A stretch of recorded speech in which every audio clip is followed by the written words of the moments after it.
Masa dia hidup lagi, Mak tak pernah pun datang lawat dia. Kenapa sekarang dia tak ada baru Mak nak datang?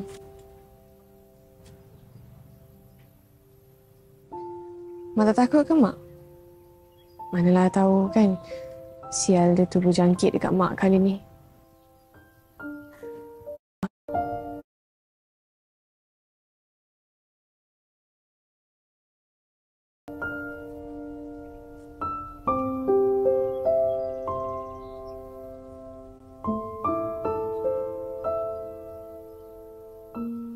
Jadi selama ni Mak lah yang selalu datang sini.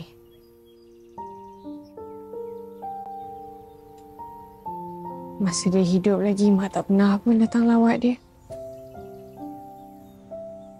Kenapa sekarang dia tak ada baru Mak nak datang?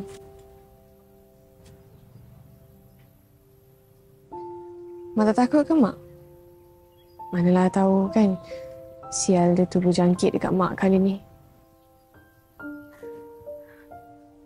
Akak, janganlah cakap dengan Mak macam tu.